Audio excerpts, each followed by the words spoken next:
পৃথিবী আল্লাহর এক মহামূল্যবান নিয়ামত।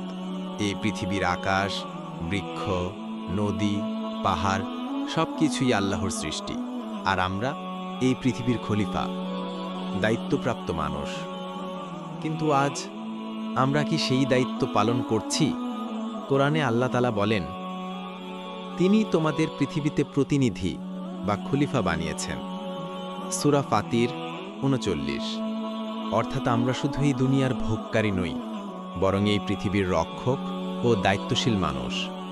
রাসূলুল্লাহ সাল্লাল্লাহু আলাইহি ওয়াসাল্লাম বলেছেন, যদি কিয়ামত এসে যায় আর তোমার হাতে একটি চারাগাছ থাকে, তবে সেটি রোপণ করো। সহিহ বুখারী। এই হাদিস আমাদের শেখায়, প্রতিটি ভালো কাজ, এমনকি একটি গাছ লাগানো, ইবাদতের সমান। আজ আমরা দেখি শহরের বায়ু বিষাক্ত, নদীগুলো প্লাস্টিক আর বর্জ্যে ভরা, বনে আগুন আর প্রাণীকুল বিলুপ্তির পথে। কিন্তু মুসলমান হিসেবে আমরা জানি, আল্লাহ অপচয়কারীদের পছন্দ করেন না। সূরা আল আরাফ ৩১। অপচয় মানে শুধু টাকা নয়, জল, বিদ্যুৎ, খাদ্য, গাছ সবকিছুরই অযথা ব্যবহারও গুনাহ। আমরা যদি প্রতিদিন একটু করে সচেতন হই, একটি বোতল পুনর্ব্যবহার করি, একটি গাছ লাগাই, অযথা পানি না ফেলি, তাহলে পৃথিবী ধীরে ধীরে আবার প্রাণ ফিরে পাবে।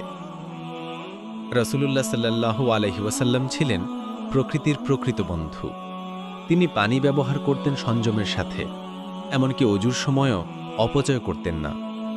তিনি প্রাণীদের প্রতি দয়া করতেন, গাছ কাটতে নিষেধ করেছেন অযথা, আর বলেছেন, যে কেউ একটি গাছ লাগায় বা একটি বীজ বপন করে এবং তার থেকে মানুষ বা প্রাণী উপকৃত হয়, সেজন্য তাকে সাদকার সওয়াব দেওয়া হয়।